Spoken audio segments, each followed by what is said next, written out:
Hello, and welcome to the UltraViolet commentary hosted by myself, Cruz Moore of JamCamProductions.com. Now, in order to make sure that this commentary track is in sync with the movie, we're going to start at the beginning of the film at the black screen. And when I say 3, 2, 1, and on play, we're both going to hit play and everything should be in sync. Please note that this commentary is specifically for the unrated extended cut of the film, which can only be found on DVD. This cut of the film includes several more scenes, which gives it a runtime of 94 minutes versus a theatrical cut of 88 minutes. So keep in mind that if your runtime is not 94 minutes, or your DVD copy doesn't say extended cut at the top, or if you're watching this on Blu-ray, which does not include the extended cut, this commentary will not be in sync. So let's get it right the first time by going 3, 2, 1, and play. Screen Gems logo should be appearing on screen. So you might be wondering, why am I doing a commentary on UltraViolet when I could be doing one for, I don't know, anything else? It's because this movie is kind of a guilty pleasure of mine in the sense that it's filled with good and bad elements that go side by side over and over again. And to start off, this credit sequence is a great example. The good element? The music is pretty well done. Granted, I'm pretty sure a lot of it is probably music samples from other compositions that Klaus Badelt made, or just from a music library in general. Because the main female vocal you hear throughout the film in the soundtrack can be found in several other movies and video games and pretty much anything. And since there's never been an official release of the soundtrack, I can't really do much in terms of clarifying this, so I'm just going by my own ear. It also doesn't help that it feels really derivative of the Spider-Man title sequence. Bad element. This doesn't make context in the sense of the film. UltraViolet is not based on a comic book, but the director Kurt Wimmer wanted to make a movie about a character who felt like they came from a comic book. He basically wanted to make a highly stylish comic book movie without a comic book to base it off of. Also known as an action movie. But at the same time, I feel like this title sequence is also created to make people assume that it was based off of something else. That way, if the story or characters don't make sense, then they'd go, oh, it's probably because I never read the comic, I guess I can't fault it then.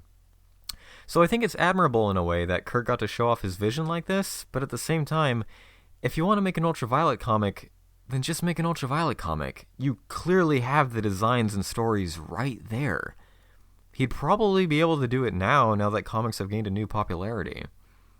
In all honesty, I would definitely read an UltraViolet comic if it possessed a story that combined the elements that they try to put in this movie.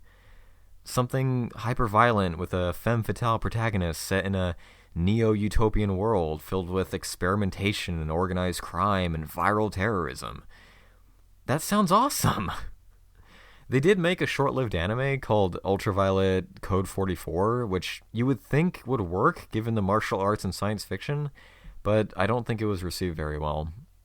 I saw a few clips of it, and it didn't look like anything special.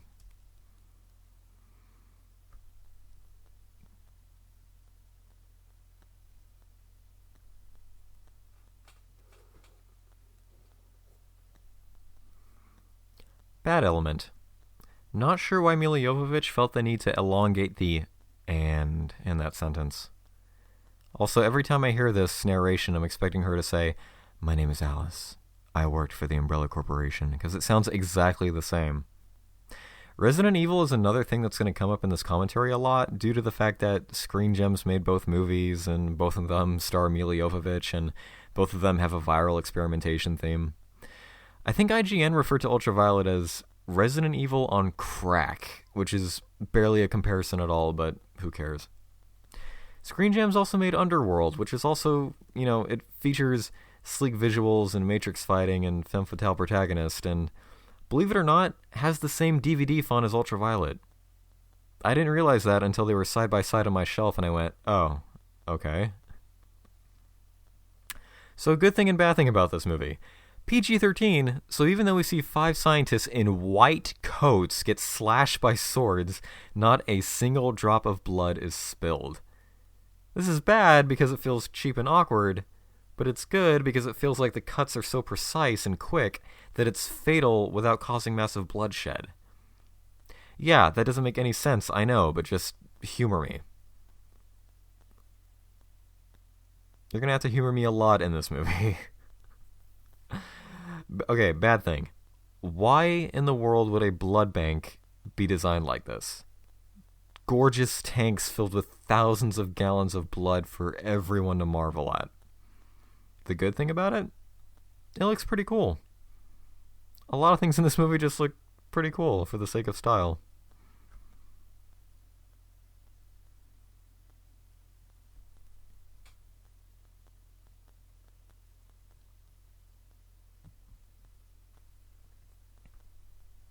A few more things that don't make sense. This detective tells everyone to touch nothing.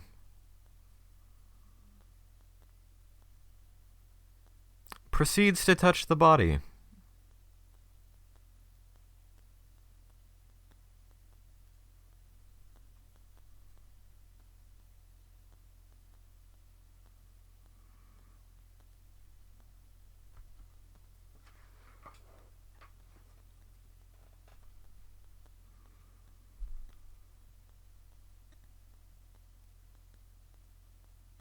Somehow gets blood on his hands from the gloves that only touch the mouth, and then gets shot point blank. The reason they kill him is because any contact with hemophage blood is enough to infect you. If that's the case, then why do these detectives shoot him point blank, which would then cause his newly infected blood to spray everywhere? Oh, I know why, because the PG-13 removes all signs of blood, right? Okay, one thing I certainly don't defend about this movie were the visual effects that we just saw. I understand that Kurt wanted it to have it, like a comic sci-fi look, but that's not the way to go. So this scene implies that one of the ways the disease was spread was by having a scientist somehow nick his finger on the side of a petri dish. This is later revealed to be the villain Daxus, and that's how he got his hemophage powers, which just makes it make even less sense. Okay, so here's a huge example of how Kurt Wimmer tries to incorporate so many different ideas into his movies. So far we have viral outbreak, vampirism, Jewish armbands reference, skinheads who don't fit into the futuristic world at all, and concentration camps. To be fair, these ideas could work together if they weren't fleshed out in 5 seconds. Bad element. This one hemophage's plan is to commit a terrorist attack, and yet all he does is beat up one scientist, whose blood gets on Violet, which is how she gets infected, yet doesn't get on him. Yeah, don't know. Also, the actress they chose to play a younger Violet looks nothing like Milla Jovovich. I really don't know why they didn't just use her. I highly doubt that hemophages age with their enhanced abilities and everything, so it wouldn't matter if she looked exactly the same 12 years later.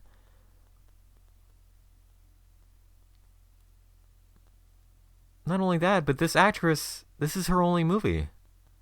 I don't know why that was chosen. Okay, wait. So, good thing.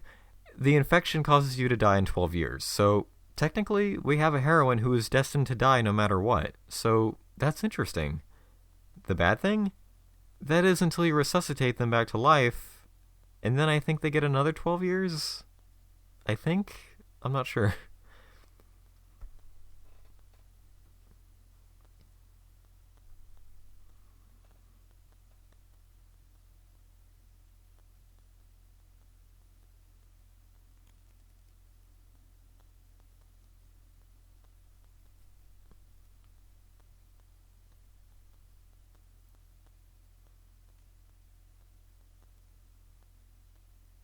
I also really like this visual, this kind of like nuclear blasted, lighting with this one hemophage with one gun against all these other guys. No idea what his plan is, but, he tried. Okay, here's another huge example of Kurt Wimmer's ideas. Ferdinand Daxus is addressed as the vice cardinal of the militant medical establishment who made a partnership with the Laboratories for Latter-day Defense. So right here we have a cardinal, aka a Roman Catholic Church dignitary, mixed with a militant medical government, much like the Umbrella Corporation. mixed with a latter-day defense laboratory, which, considering the cross logos we see through the film, are a religious and scientific organization that specializes in eradicating the so-called vampires. So that's religion, science, military, and vampirism rushed through in about 20 seconds. He clearly has a lot of interesting ideas, but he's either not given enough time for them, or he doesn't know how to execute them all. Also, why does Daxus have sterilized monkeys for pets if they're a classic symbol for the spreading of disease? Also, let's not forget that the story is supposed to show a future where every religion and culture kind of evolved into one, as far as I can remember from Mila Jovovich's commentary, and thus mixes together a lot of different architecture as well as creates the language of Thai Hindi that we see throughout the film. So we're not done sifting through all of his ideas yet. The Wachowskis did an excellent job at combining ideas like that, but Kurt Wimmer, not so much. And here's the reason why violet has been my favorite color for the past 11 years. Because this movie makes it look awesome. It's just the right shade of like neon purple that makes it look cool and calming.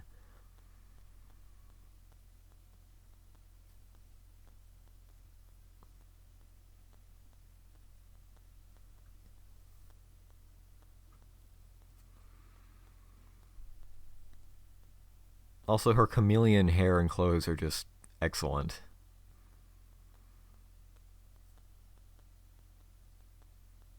I'm also a huge fan of futuristic hospital environments that are pure white.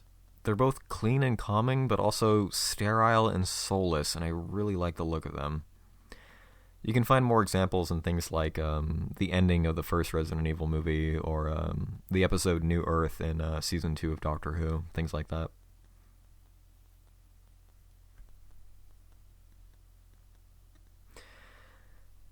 Bad thing about the movie.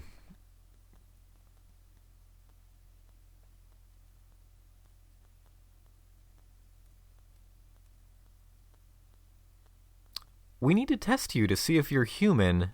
That's why we're only securing your thumbs and draining enough blood out of you to fill our biohazard floor design.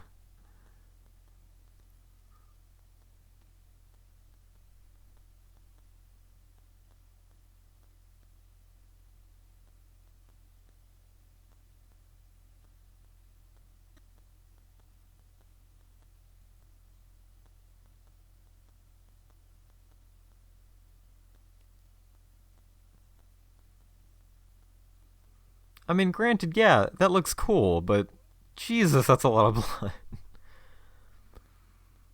And if there's two things that follow Mila around in every movie she's in, it's tasteful nude scenes and her involvement in a strange language. UltraViolet has Thai Hindi. The Fifth Element has the Divine Language, which Mila helped create. The Fourth Kind has Alien Sumerian.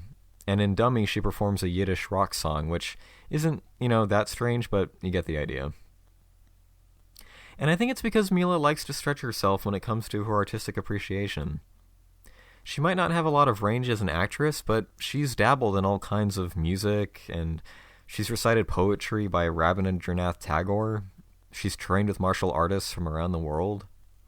But she's also a really funny and down-to-earth person, and I used to have a lot of respect for her. Until she made the last 3 Resident Evil movies, and the 3 Musketeers, and the fact that she didn't have the balls to tell her husband, Paul Anderson, hey, you made 3 good Resident Evil movies. Let's just stop there. Just, don't ruin it by removing any traces of creative quality and just doing whatever the hell you want with the franchise. That's probably another commentary I'm going to do eventually on the first 3 Resident Evil movies. Because I stand by that they're actually well-made films, but the last 3 are just fucking god-awful. Either I'll do commentaries or I'll make a video retrospective on them. Or both. I don't know. For the production design of this movie, almost everything is CG, and a lot of the exterior city look really like it's just bad. It just looks bad. But at least the interior shots, they look really good. They're actually well designed. They're futuristically colorful and sleek, in addition to the obvious airbrushed kind of soft focus look of the film. A lot of people thinks that it just looks awful, but it kind of adds to the futuristic aesthetic. Like, airbrushing visuals like that gives it a dreamlike feeling in a way. And I can't really think of other movies that have had obvious airbrushing in them. Resident Evil Extinction has a couple of moments of airbrushing in it, and I think Sky Captain in the World of Tomorrow had it, but I'm not sure.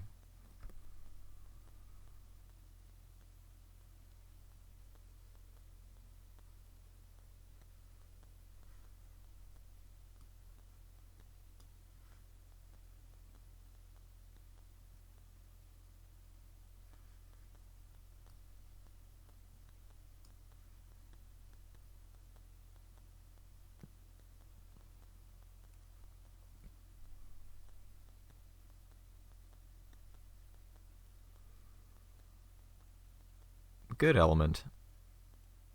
You have to sign in blood. Doesn't make a whole lot of sense, but, you know, you can't get any more legitimate than that, I guess. I wonder if I can find a pen that can do that, now that I think of it. Like, think about that. Hi, I'd like to open a new bank account. Oh, yeah, just do name and address here. We need your signature at the bottom. Oh, my God.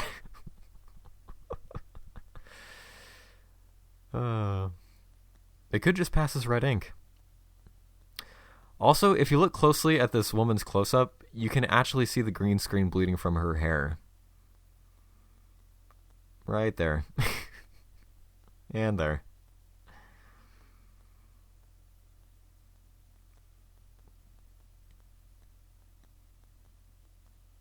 You dumb son of a bitch. This is also the only movie that actress ever worked on. Apparently she was one of Mila's stunt doubles. Also, when this guy gets his arm broken in a little bit, you can barely hear him scream if you listen closely. Really quiet, but you can kind of hear it.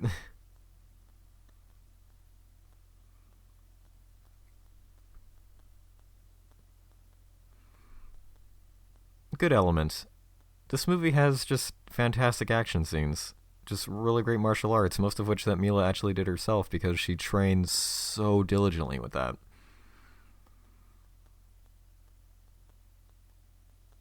Like, especially with the Resident Evil series, like, she did, like, incredible stunts in those films. And the behind the scenes on it, like, what she actually has to do for training is incredible to see. Also, this gun has a huge barrel. No idea why. But at the same time, how many action movies can you recall where someone gets to beat people to death with a disassembled gun? I think UltraViolet gets a point for that at least.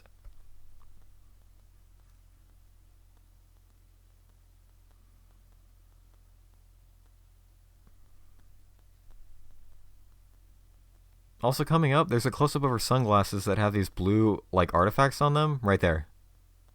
I don't know if it's the airbrush effect on them. Like, I don't know if it's, like, messing up or if it was done on purpose, but it's just always bugged me.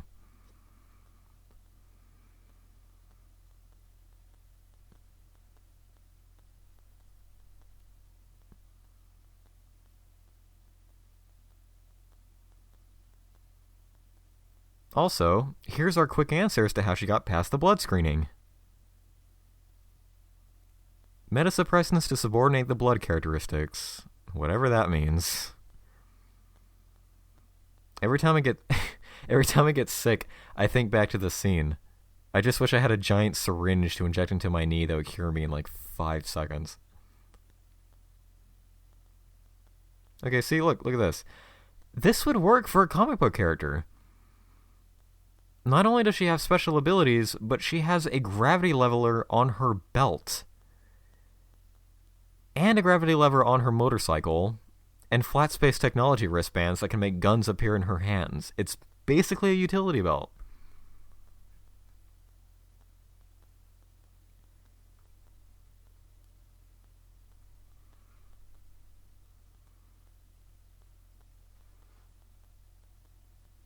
Also, this was pretty much my mantra through high school coming up.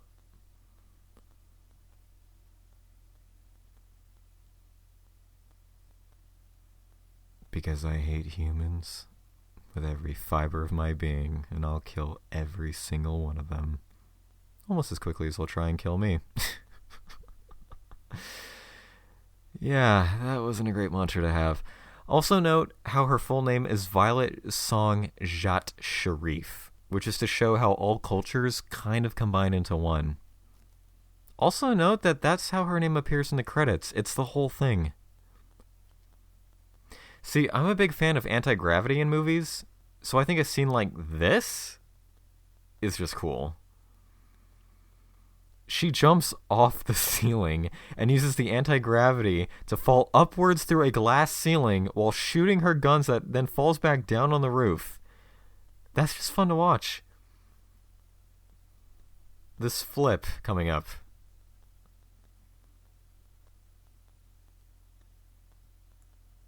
Also fun to watch.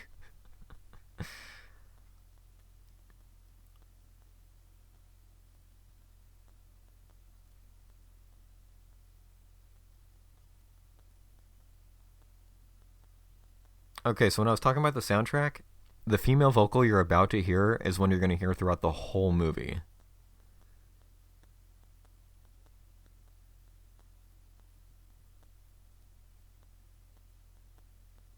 And it's been used in several other films, so keep an eye out for it.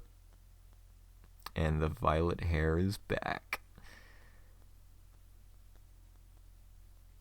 And wouldn't you know it, people actually bleed in this movie. Just not all the time.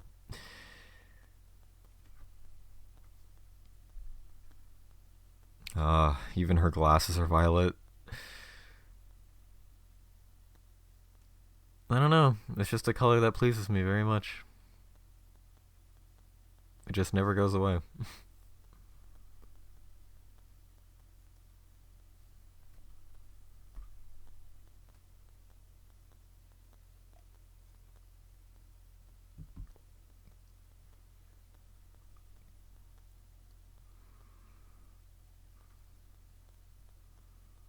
Yeah, city shots don't look that great with the CG. But yay, more anti-gravity! I love anti-gravity. Uh-oh. Uh-oh, no. No. Yeah, even though I like the hyper-stylized color grading and everything, it just makes the effects look a lot worse. Once again, motorcycle riding on buildings. Good. Really poor execution in CG. Bad. But it comes with a free Frogurt. That's good.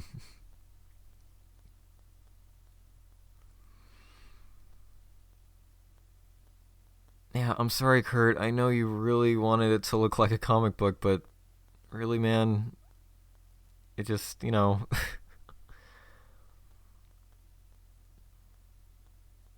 I'm pretty sure you had, a pretty modest enough budget to make it look, believable.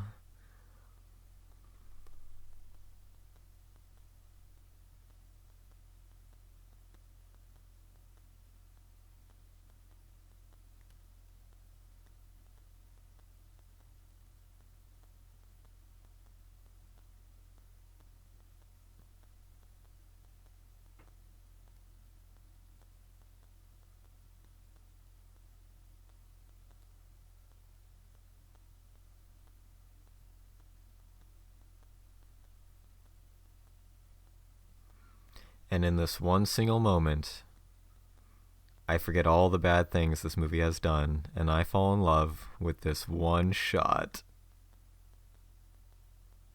I don't know why, but she looks 10 years younger in that shot, and she just looks stunning.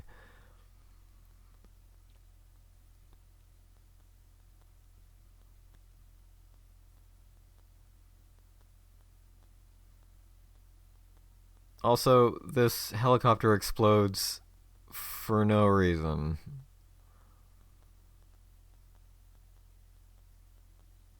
Yeah, just, I guess, exploded.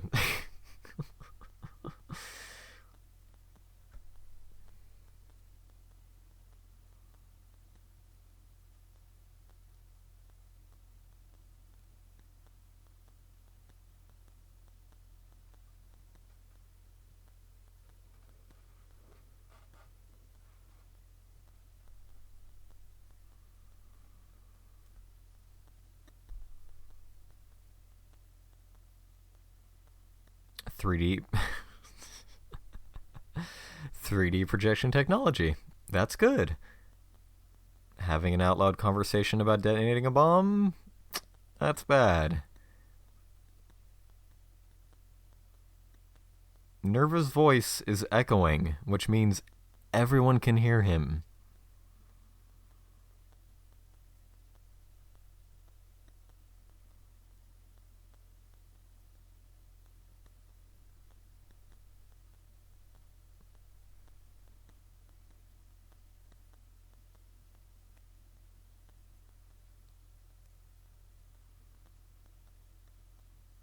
Also, I don't know the meaning behind that line.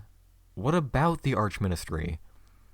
I'm guessing she's asking, how about if I detonate it there instead of here, because that's where she was confined when she was infected. But it doesn't come across that well. Believe it or not, there's also a novelization of this movie that's based on the original screenplay, so there is the possibility that more of the story is elaborated on. Because even though this is the extended cut, Screen Gems supposedly still cut a half hour of story from the movie. Could it have saved the movie? Maybe not, but it would have helped with the story at least. Okay, this is something I wish we actually had in society. America is slowly starting to adopt the practice of wearing medical masks when you're sick in public, right? But I wish we could invent fashionable medical masks. Because when you wear one, you do prevent yourself from spreading your sickness, but you're also making it obvious that you're sick. It'd be a lot easier if they made fashionable masks that could match your clothes and be made out of medical and cloth material. Which is why I normally use a scarf as a medical mask, because it blends in better. Somebody better start making fashion medical masks before I copyright it.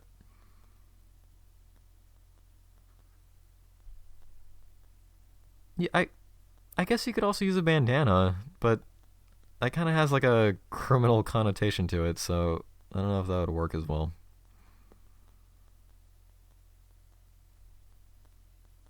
Just think about it. Fashion medical masks.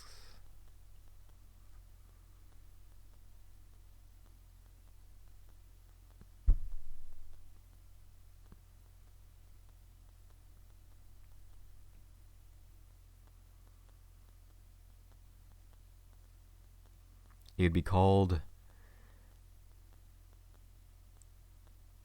Pharma Fashion.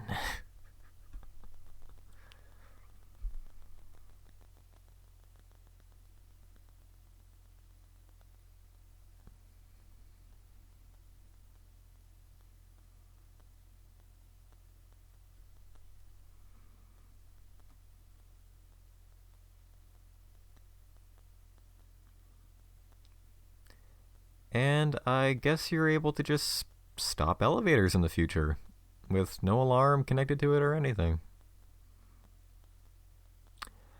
Bad element. Here we're introduced to the most uninteresting character in the movie. Six, played by Cameron Bright, who, as far as I know, hasn't gone on to star in anything of note since UltraViolet. Unless you count the Twilight movies, which we don't talk about. However, before UltraViolet, he did star in The Butterfly Effect and Running Scared, which I actually like. I haven't seen Running Scared since like 2010, but it's a really crazy crime thriller starring Paul Walker that doesn't have a lot of attention, but it's really interesting. It's like a mixture of like Fight Club / Pulp Fiction / Boondock Saints in a weird, oversaturated, highly violent kind of way. Also, I like how Nerva is just feeling his fang with his thumb. It's like a natural thing for him to do. He could be popping his fingers or biting his nails, but no, he just touches his fang.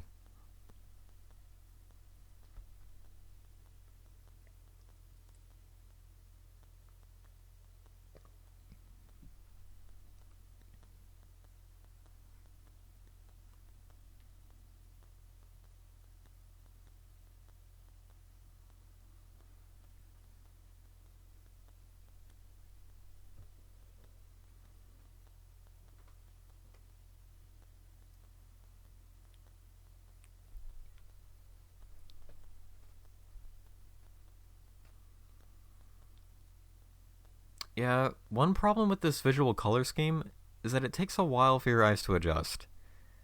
Like, you want to absorb as much as you can from this detailed world, but it's hard when these bright colors are plastered against blinding white. I like it, believe me, but it's just eye-scorching sometimes.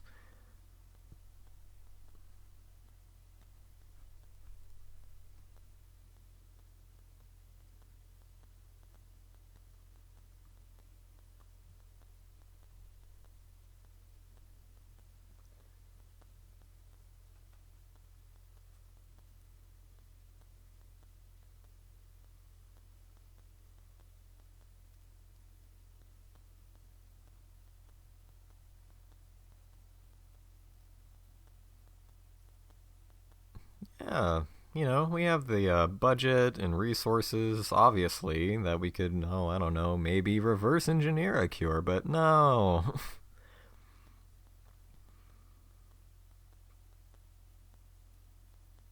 Of course, I guess we wouldn't have a store if they did that, but.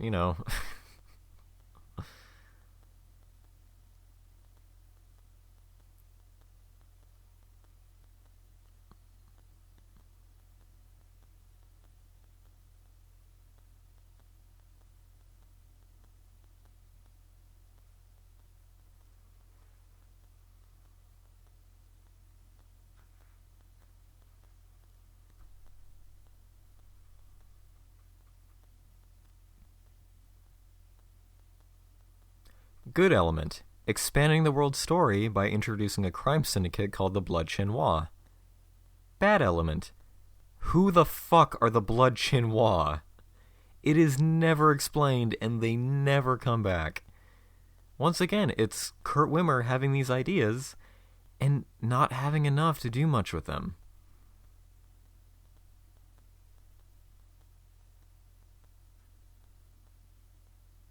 Like, I can only assume they're a crime syndicate, but it's like, is there anything more than that? They look cool.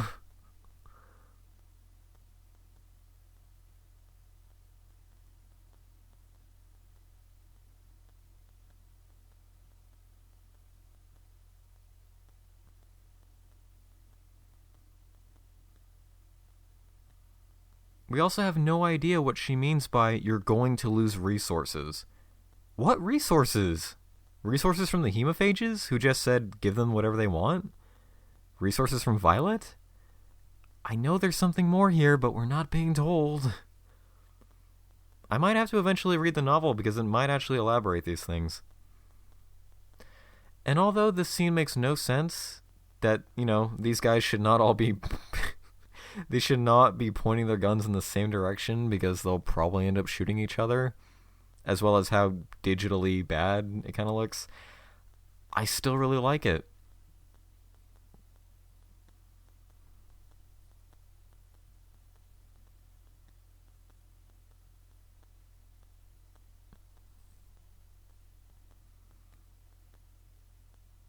Like, it's still one of those action scenes that sometimes I'll just watch for the scene alone because, I don't know, I like how it's executed.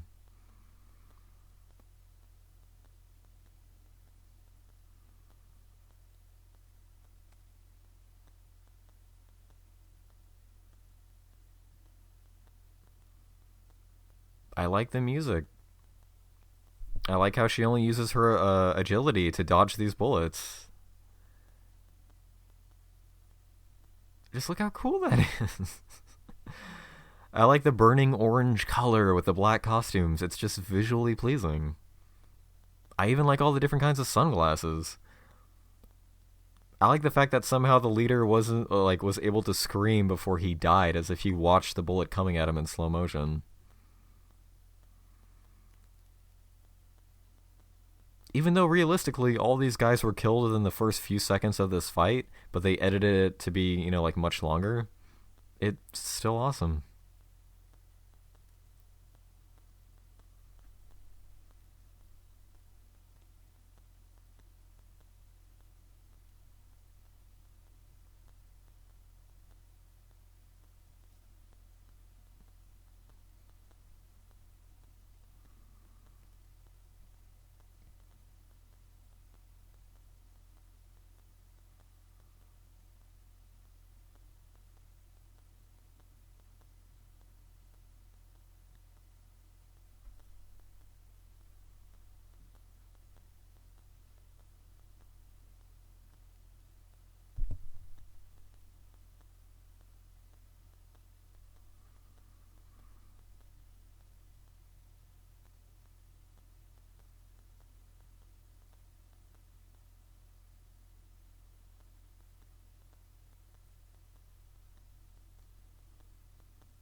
lying to children.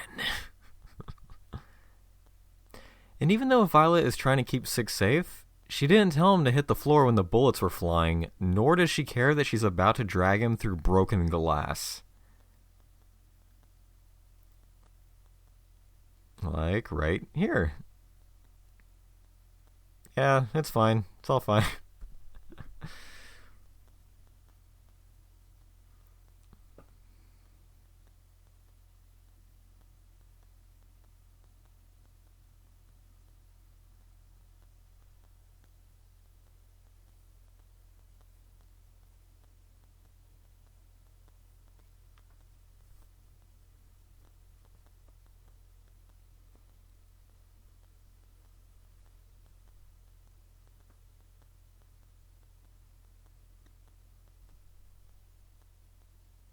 Synonym.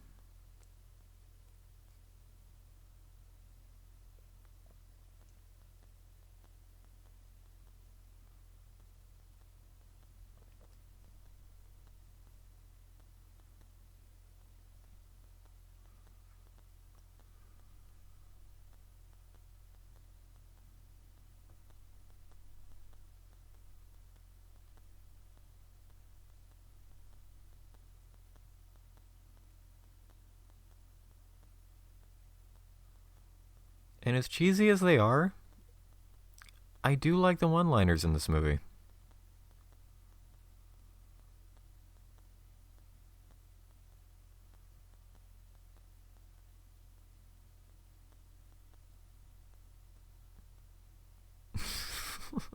Just very simply, hey, you're full of shit.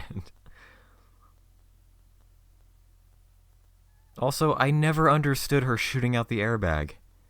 Realistically, it makes sense. But when have airbags ever been a thing in action movies?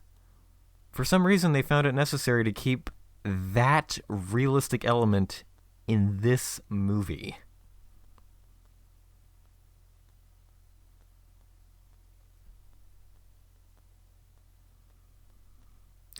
Going back to the novelization, I normally wouldn't recommend novelizations of blockbuster sci-fi movies like this.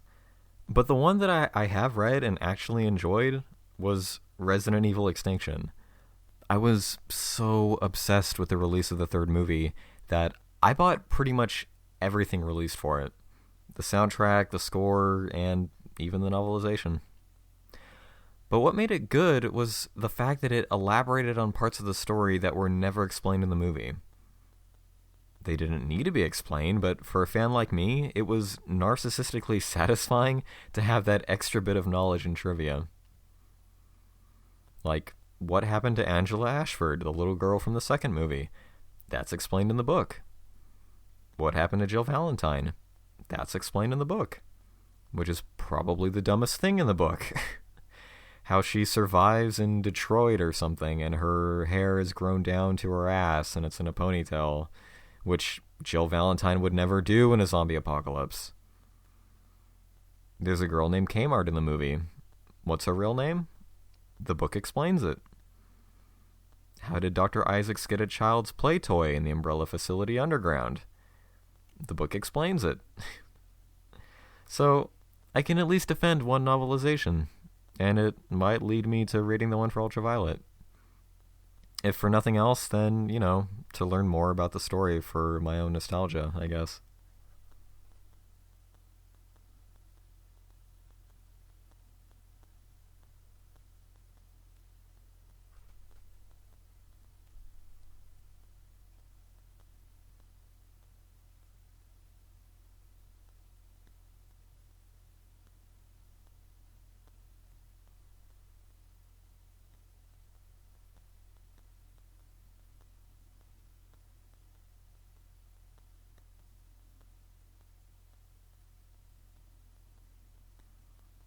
And I like how Violet points out that all Six is doing is getting in her way at this point.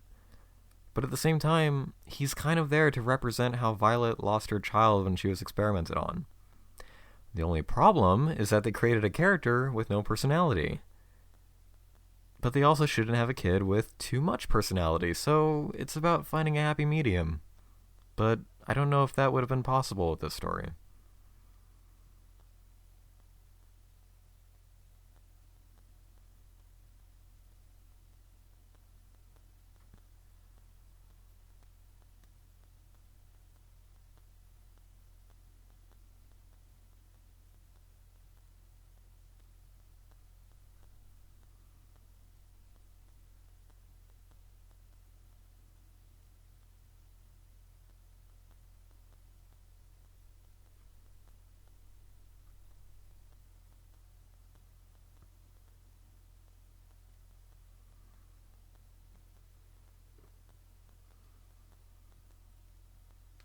Also, even though a lot of this movie is CG, environments like this are actually real locations.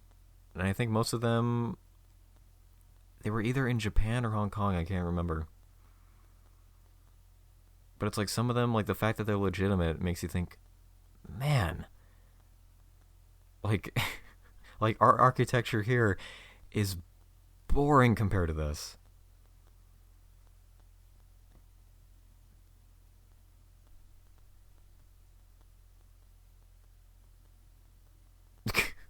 I do like how Violet stared at him like that. Like, oh, for God's sake.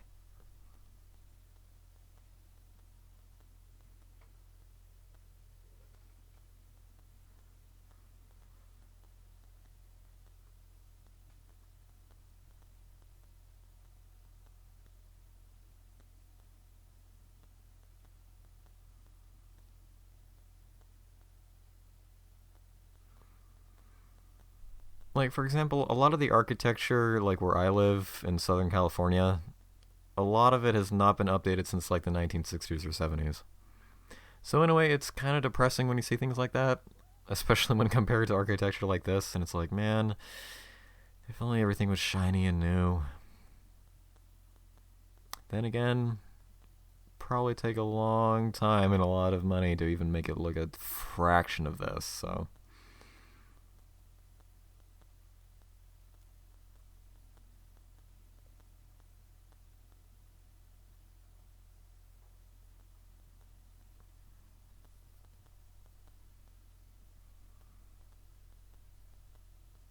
Also, by this point, it's really hard to tell what a character like Six can actually do or what he actually knows.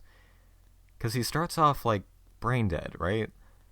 And then he says like the like ominous line, "If I scream, we'll both be dead."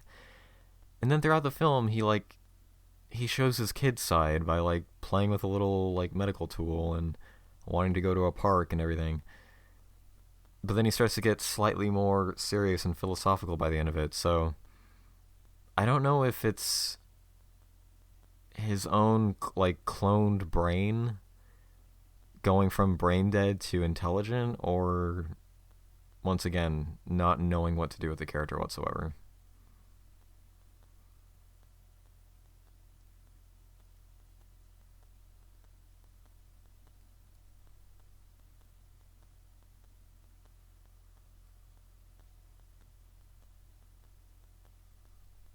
Also, there is a rumor, as far as I know, that Six at one point was thought of to be Violet from the future. I have absolutely no idea how they were going to do that, but I'm certainly glad it never happened. I don't even know if it's true, but it makes no fucking sense.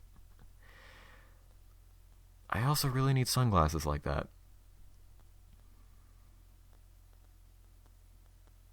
They're awesome. Kmart wears similar sunglasses in Extinction, and I've spent forever trying to get some, but to no avail.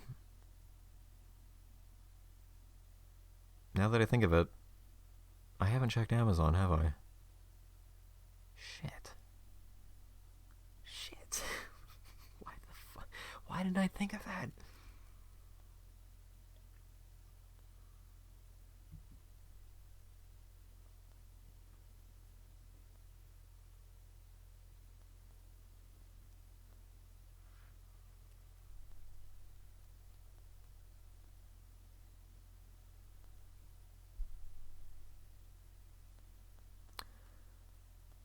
Director cameo in 3, 2, 1.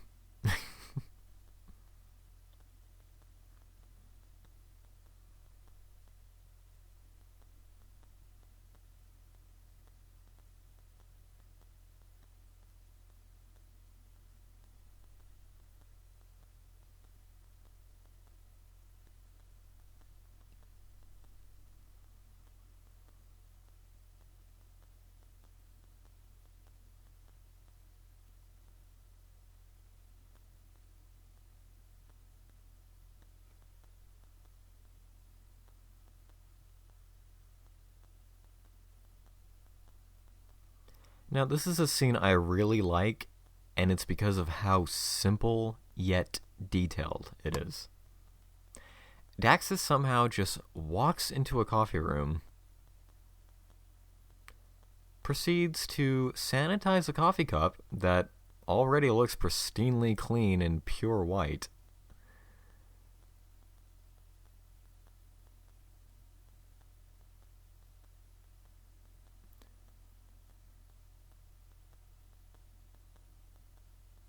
Then he pulls out a gun from a sterile sealed bag, which was somehow inside his suit. The gun is a Beretta 93R, but it looks so sexy and shiny and polished. Oh, that looks so cool. Then the pure white coffee cup is filled with steaming dark brown coffee precisely to the rim. Then he kills 3 of the guys who for some reason represent speak no evil, see no evil, and hear no evil. Then he satisfyingly drinks his coffee and leaves just a little on the edge of his lips. There's just something about the sudden violence mixed with pristine cleanliness that I really like. Even the violence is clean. It's just 3 shots, 3 dead, no mess. Because that's just how neat and clean and exact Daxus is.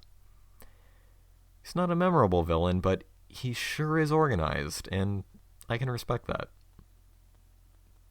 He also has an air filter on his nostrils, which is really cool.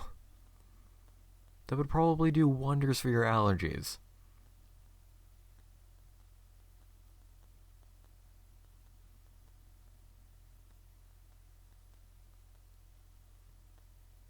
This is a short monologue that I've always liked.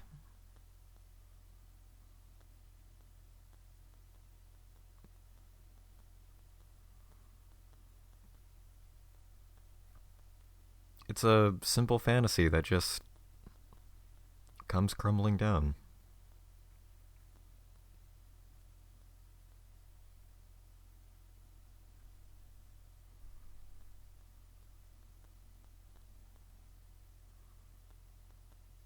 When life settles in around you, places like this don't exist.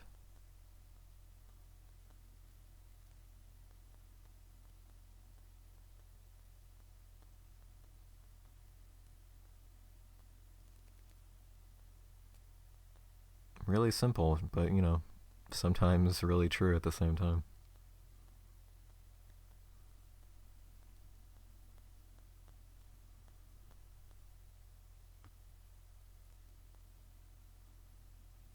And as much as I like the fireworks and strobe lighting in this scene, it doesn't allow you to actually see the tattoos on her fingers here.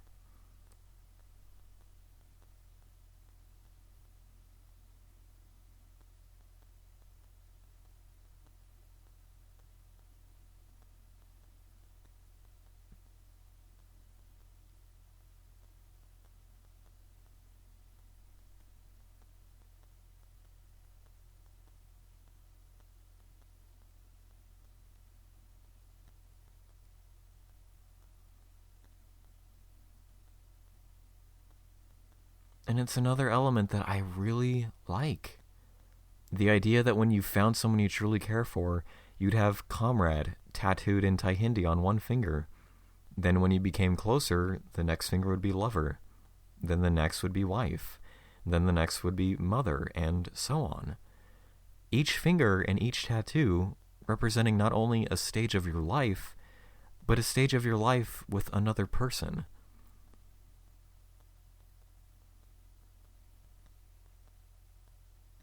It's a really good idea that was actually fleshed out in this movie compared to all the other ones.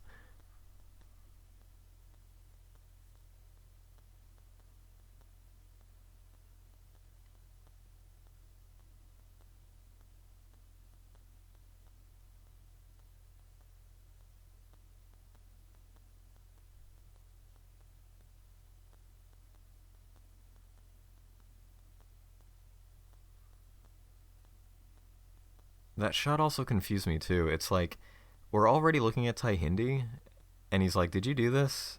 And you're like, "Wait, well, what are we looking at? Are we looking at the geometry on the paper, or are we looking at the Thai Hindi?" It's like it all looks so jumbled up that it's like you can't really tell what exactly he's asking.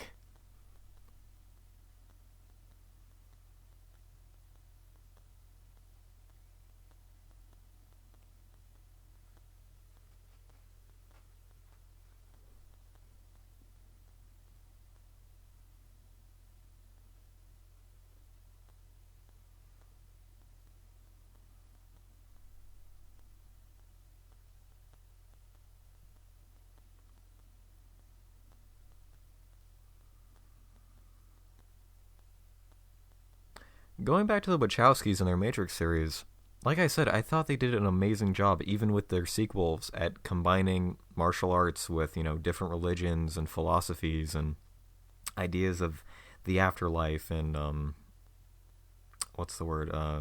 Crap. like, I'm completely blanking on the word. Like, messianic ideas about saviors and coming back to life and just a whole bunch of different ideas, and also mixing anime cinematography and influences, and so many just kind of groundbreaking things that they did with that series. And we see Kurt Wimmer kind of trying to do something similar with things like Equilibrium and UltraViolet, and just didn't seem to take off. Especially with Equilibrium. Because on the cover of Equilibrium, there's a quote that says, like, "Forget the Matrix, this movie will blow you away." And then you watch it and you go, "Oh, well, probably shouldn't have said that then."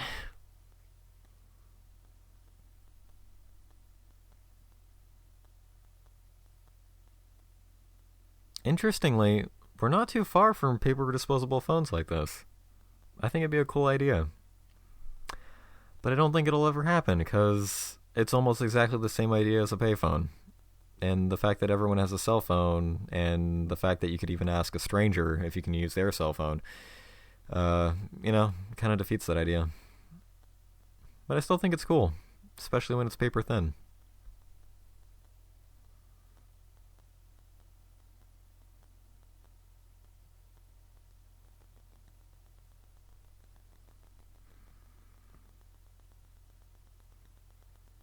Also, the major idea that Equilibrium had with its premise was that it was kind of like the ultimate, if you're a teenager, the kind of ultimate anti-government take down the system by fighting with cool martial arts idea, where the government has imposed a rule where everyone needs to just nullify their emotions. Because it's such a simple idea. It's like, why else wouldn't you fight against the government if the ultimate control they're having is trying to make you emotionally neutral? The problem with that is that, like, yeah, it's an interesting concept, but at the same time, the entire film looks gray and totalitarian and just almost like a, I don't know, like a neo Germany in a way, kind of. Everything's made out of like cement and grayness and everything. It looks cool in a way, but at the same time makes for a really uninteresting film to look at. In addition to the fact that even though the emotions are nullified, we still see people smile. We still see people laugh, and they still have children. So you're trying to wonder, how far does that go? Like, it's not meant to get rid of emotions, it's meant to nullify them, but what are the exact details in that? And,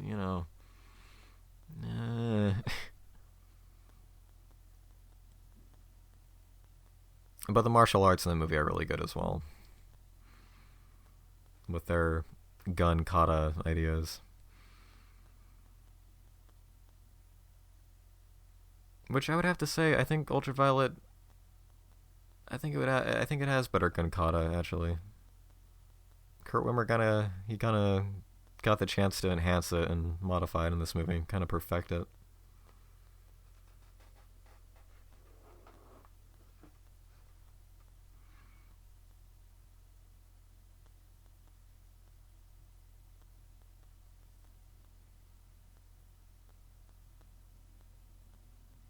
So, this implies that the tracking system was inside the jacket the whole time, right?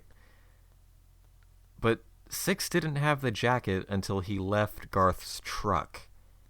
So how does the jacket have the tracking system? Nor does it make any sense why the soldiers shoot him, because Daxus wants him back alive, which is why he's so angry when he finds him dead at the park. So, bad element. Really bad element. Also, how did Nerva do that? No idea.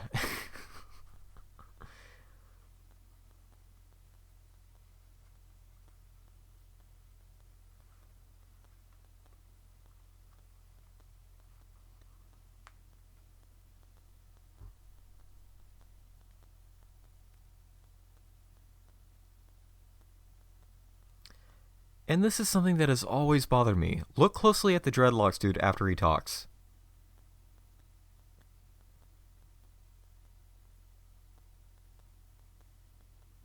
His lips are still moving, but his dialogue was removed. Why? What line could have been so unnecessary that they decided to mute it?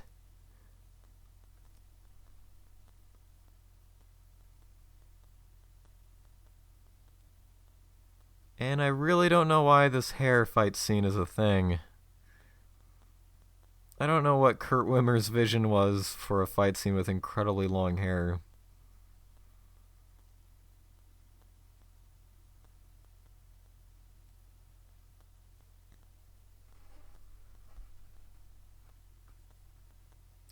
This scene, on the other hand, is actually cool, because Violet's jacket turns into a strange, translucent color as well as emit its own light. In addition to the fact that she instantly kills dozens of guys by slicing their heads off.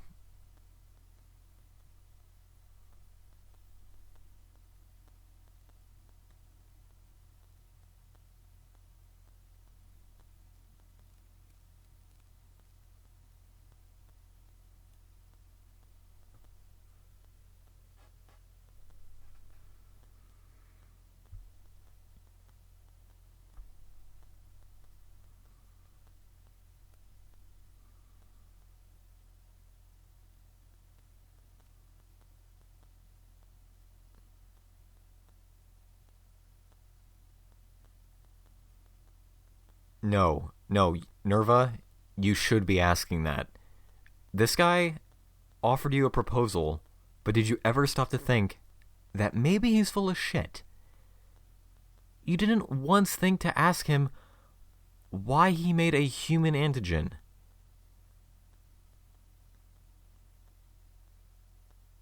Not once.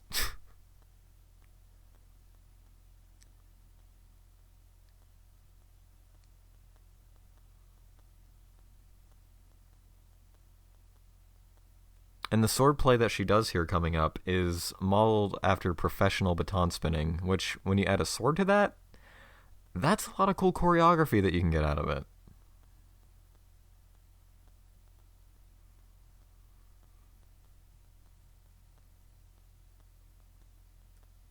And her.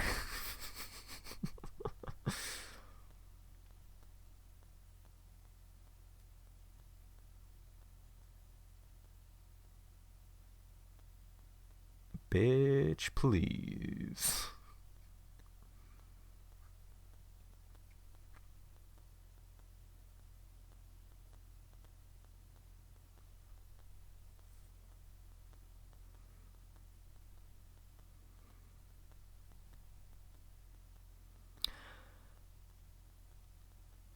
This is also pretty pathetic for Nerva, now that I think of it. Because he's sort of been like the semi-arch enemy, and yet he just gets instantly defeated. Just instantly impaled through the mouth. It's kind of like Taye Diggs' death in Equilibrium, but I'll admit, Taye Diggs' death is much better than Nerva's. Oddly enough, the prop guys are actually blowing smoke through tubes to achieve that smoke effect. They could have easily done it with a computer, but they decided to do it practically for some reason. So that's neat.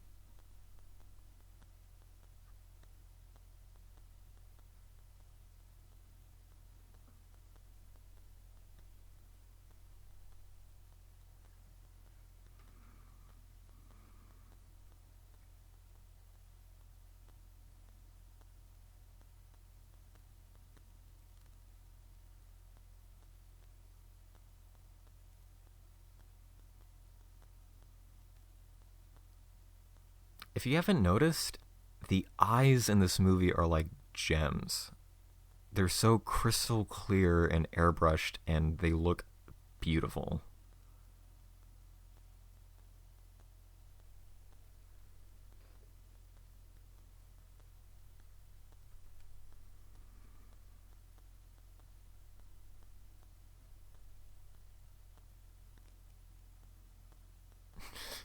"3D me, it'll be more dramatic."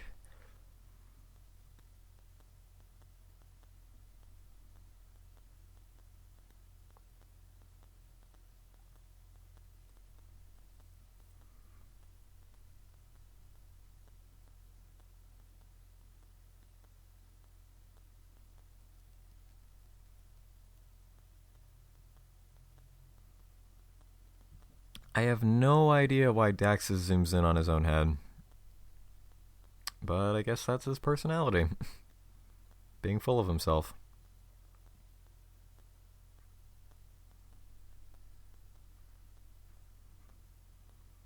Some sort of bizarre maternal surrogate.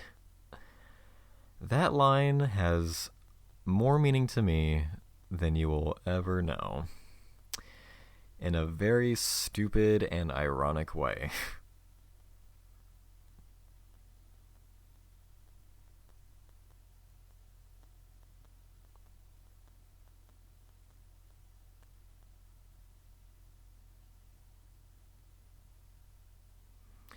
And here's one of my favorite movie quotes of all time.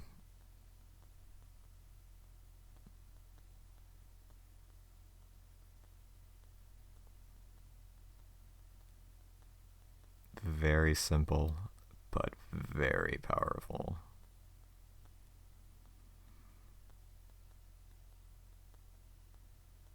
Might seem dumb, but that has always been one of my favorite movie quotes.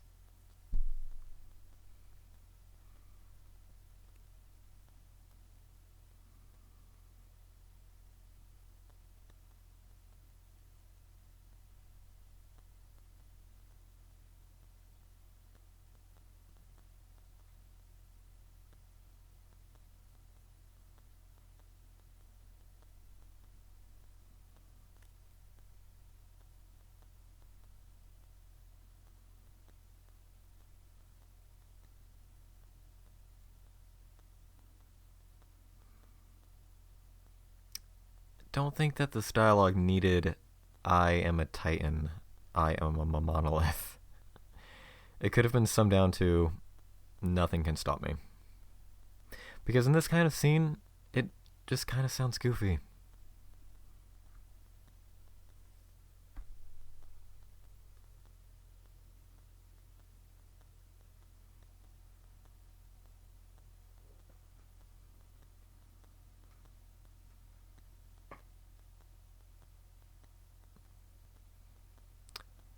Awesome wide shot.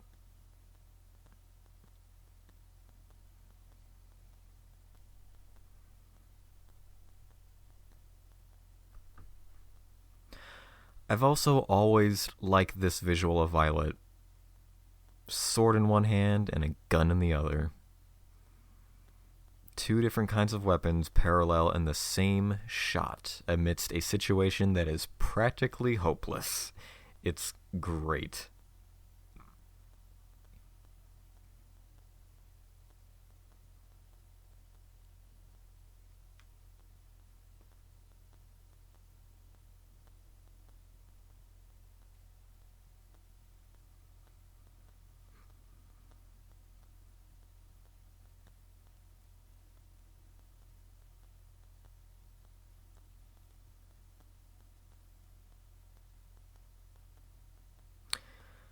And of course, we have the trope of chaos is what keeps everything in order.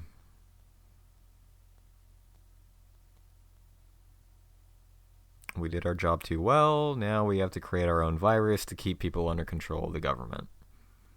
Not the most original idea, but kind of makes sense in this universe. Sort of.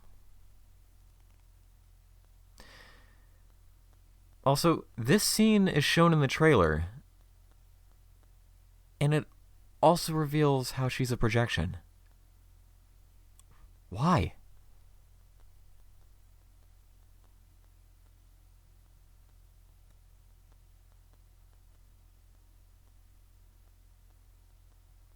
Yeah, you can even hear the phone say projection disruption in the trailer. Wouldn't it make more sense in the trailer to cut right before they start shooting her? So you can go, whoa, how does that scene end? How does she survive? But it just shows the whole projection thing. What's the point of showing the setup, cliffhanger, and ending of that scene? I'm not even bothered by the fact that Daxus should have been hit by the bullets. I'm upset over the stupid trailer. The stupid trailer that features the awesome song 24 by Jem, by the way. So it kind of redeems it.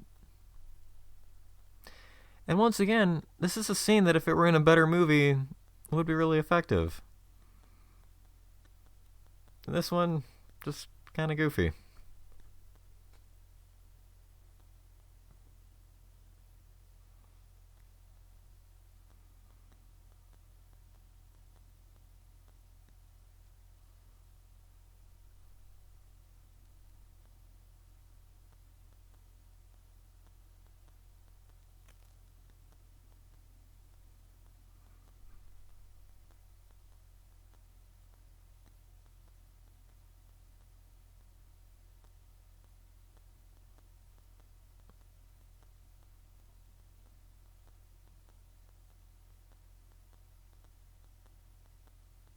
That would have also been really effective.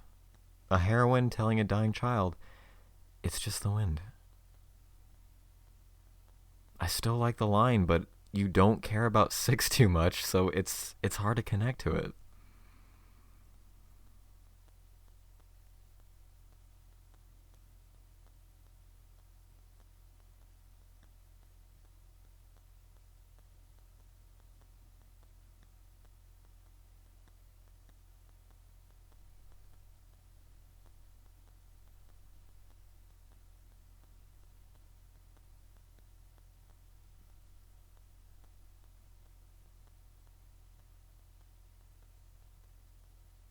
I also like how Violet just gives up at this point. She could easily kill all these guys if she wanted to, but at this point, she just doesn't care. Because once again, she is going to die within 36 hours. So she just lets it happen.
I really like how she's heartbroken by the fact that he saved her life. She actually says, I was there. Implying that she was actually in the afterlife, that she went somewhere. And now she's been thrust back to this dystopian world, and she's just heartbroken by it. It's great.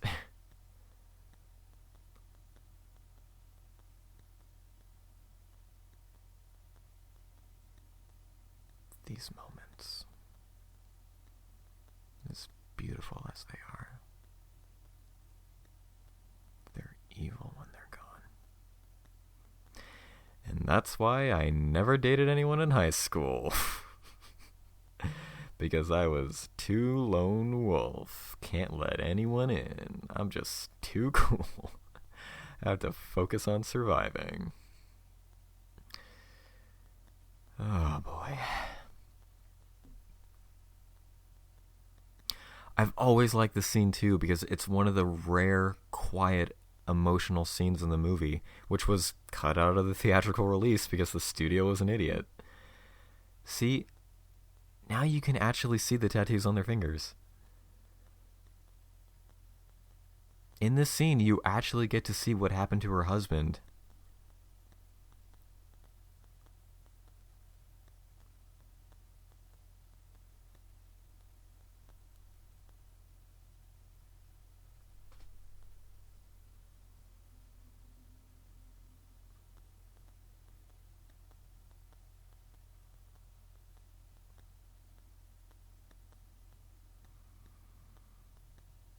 He's just, 12 years later, living a happy life, new wife with kids. And you just see a single tear fall on his hand. And it's beautiful. Because it's one more piece of emotional story that we haven't gotten because of how much was cut out. This is also a beautifully lit scene, but I'm only saying that because it's like a giant colorful nightlight. I don't know where it's coming from, but everything is blue and purple and green, and it's great.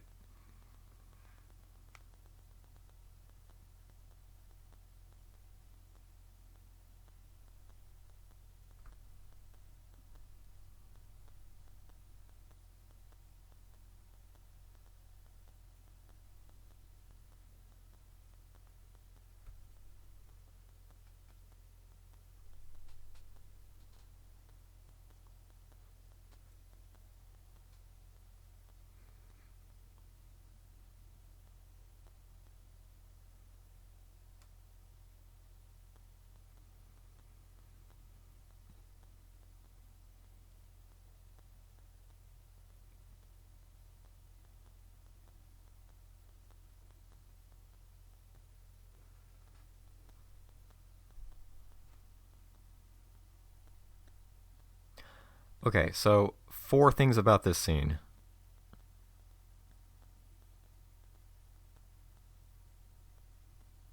1. Stay on course, I'll converge in 15. I would say that to my friends when they'd call me on my phone, and they'd be like, what the fuck are you talking about? 2. What are all these things that are surrounding the Archministry? Metal containers? Trash cubes? Supplies? I have no idea. 3. This is the only time we see one of Garth's assistants, in the red overalls, whose dialogue sounds ADR'd for some reason. 4. This implies that 6 is alive, right? Because Violet's tears are infected with the HGV virus, which brings him back to life at the end.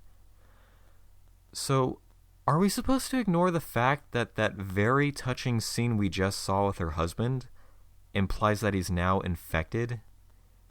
Her tear fell on his hand, so does that mean she accidentally infected him? Because she realizes, oh crap, 6 is alive because my tears fell on him.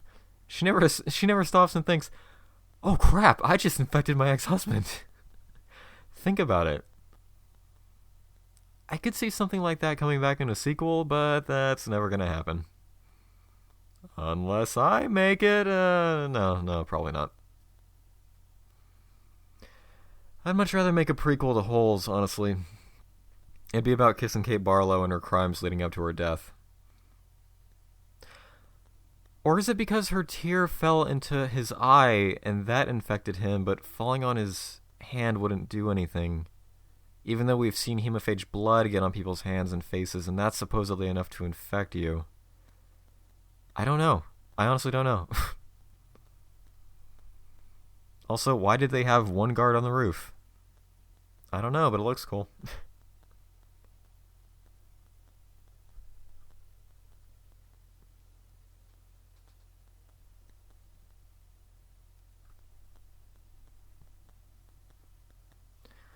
So, people have said that this is basically a ripoff of the Matrix metal detector scene, but I don't think so. It's just another funny visual gag.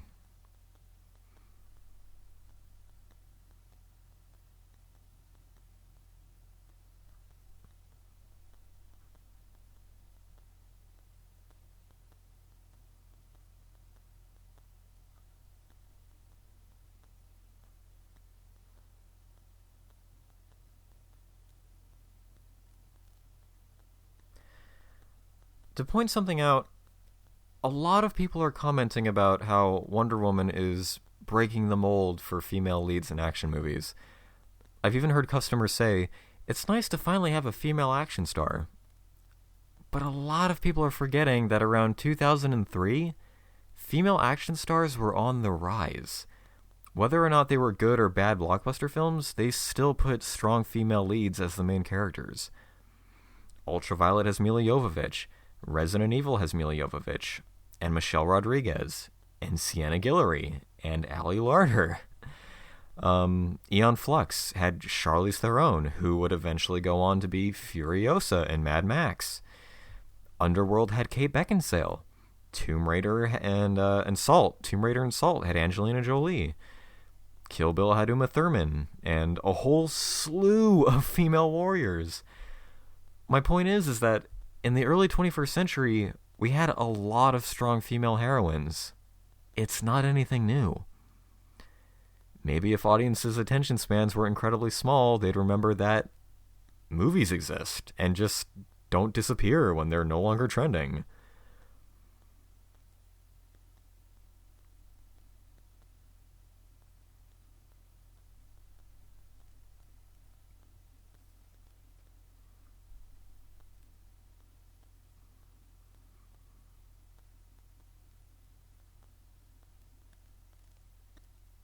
Once again, we're going to hear the female vocal I was talking about.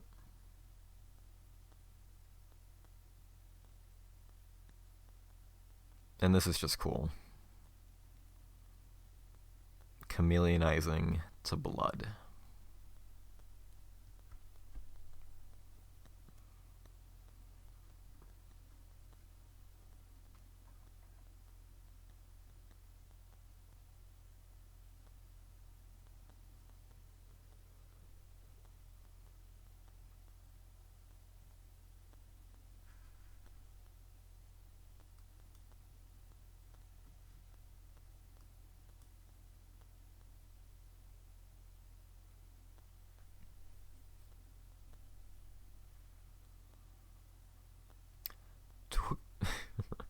To quote Mila Jovovich, Violet is like a human Cuisinart in this scene.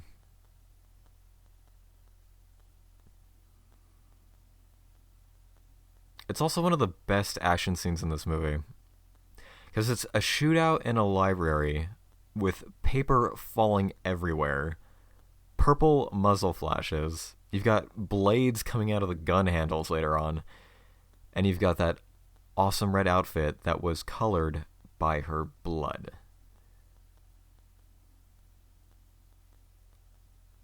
Awesome. The only thing missing from the scene is everyone else's blood.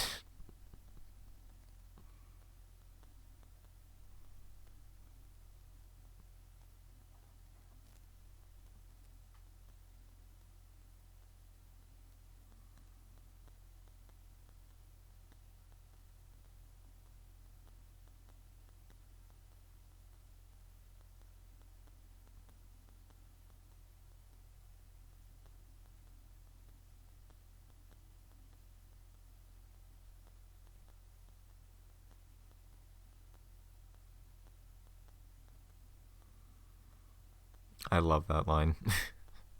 I'll quote the tiniest things from movies, and that's one of them. I could just say, okay, in a stressful situation, but I always say it like, okay.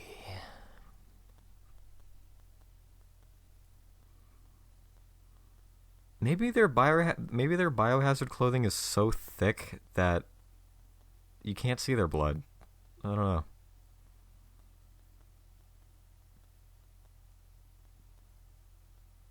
Oh shit.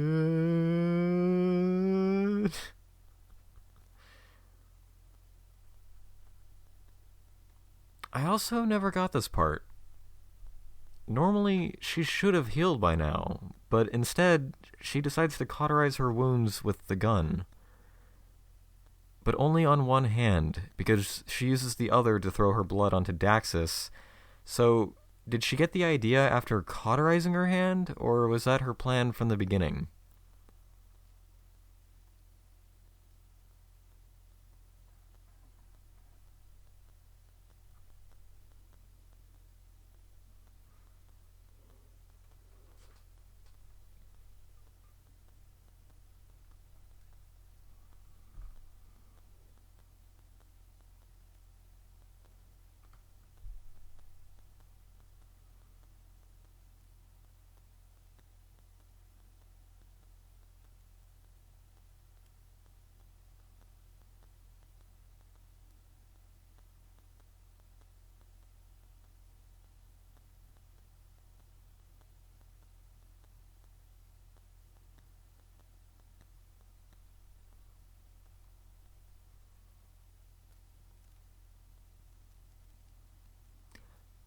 Very simple, very dumb, but very cool somehow.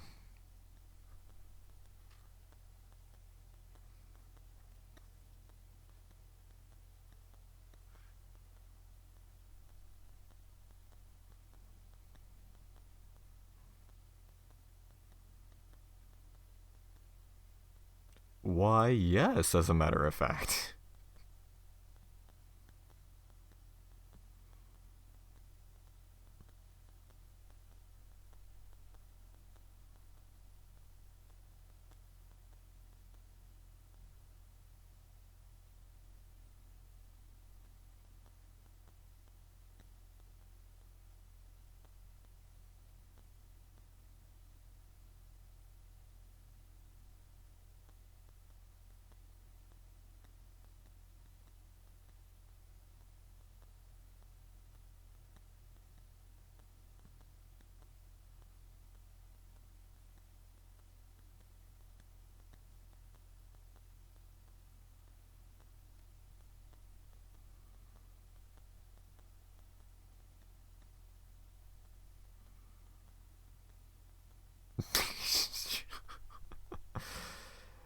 Yeah, it's a dumb line, but just look at how cool that sword is.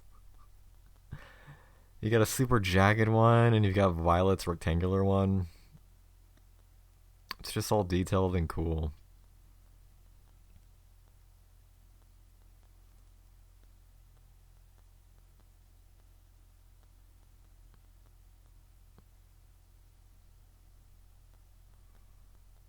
The dialogue, not so cool.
So now we see that Daxus has been a hemophage since it first started.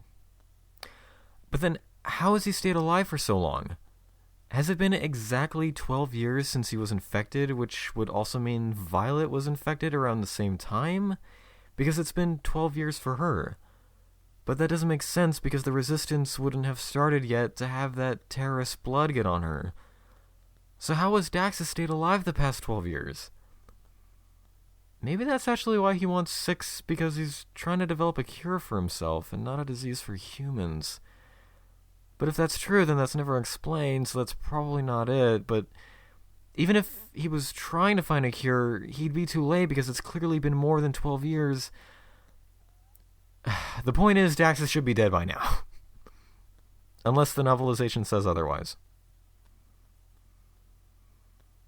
Did he shave down his canines so he wouldn't have vampire teeth? Also, wounds on fire? How cool is that?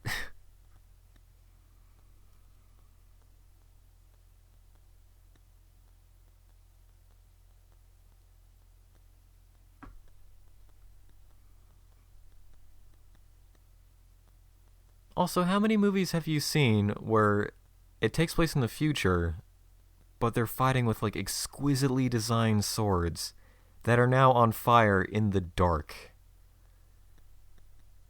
I think it gets a point for that.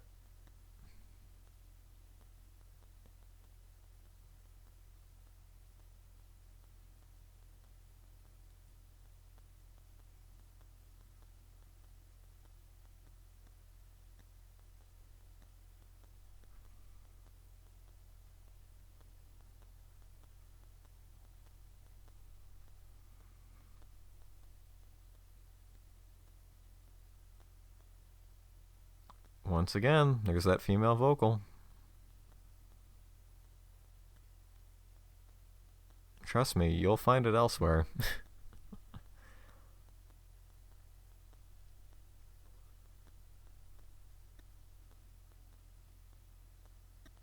To my memory, the one place that I for sure know where it is in Mortal Kombat Deception for the PS2.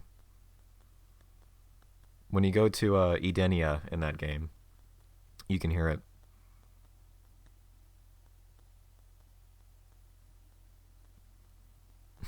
Even on the commentary, Mila Jovovich says, "No, son, you've become a vampire."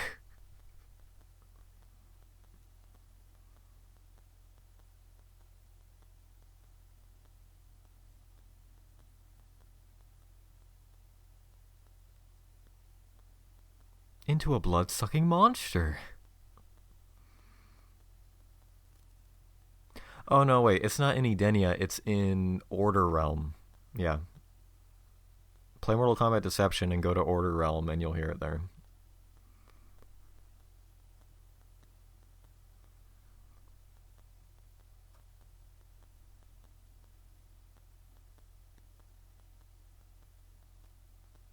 I hate how 6 tries to sound dramatic. There's a cure. You didn't have to whisper it, you emotionless clone child. Go back to playing Leech in X-Men 3.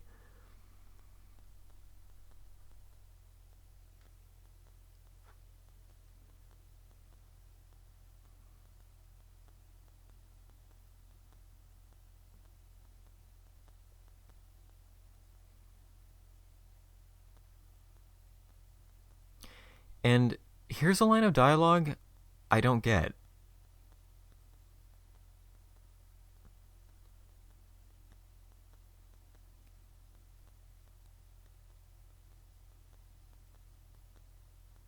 Will he able to fix my body the way another had cured my soul?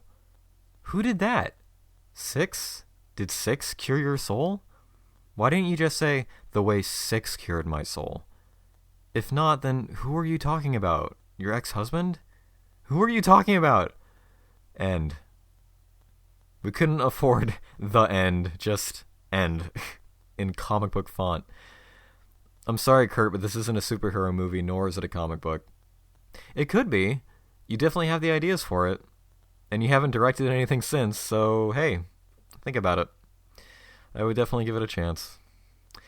Anyway, this has been my commentary on UltraViolet, a sci-fi action movie that has beautiful visuals, fun action choreography, and lots of ideas, but has poor execution, mediocre acting, poor visual effects, and was absolutely murdered on the cutting room floor. But I'm glad I can still appreciate it 10 years later, and I do still feel sorry for it. It's not a good movie, but it's not as atrocious as people make it out to be. On a side note, if it wasn't for UltraViolet and the movie previews that come on the DVD, I most likely wouldn't have discovered one of my favorite movies of all time, which is Mirror Mask. I first saw the trailer when I watched this DVD, and it looked so strange and unique that eventually in the fall of 2007, I went to Borders, God rest their soul, and found it there, and it became one of my most cherished movies ever. Borders would also lead me to several more blind buys of movies that would leave a huge impact on me as well. Borders was phenomenal. It was where I discovered Donnie Darko. It was where I discovered Run Lola Run. It was where I discovered Alice by Jan Svankmajer. It was where I bought all my Freeze Pop CDs. I love Borders so much, and I'm just sad that it's gone. It was such a cozy and wonderful place to discover so many, unknown movies and TV shows and books. It was amazing. But anyway, thank you to anyone who's listening. I hope you enjoyed the commentary, and I will see you next time at jamcamproductions.com.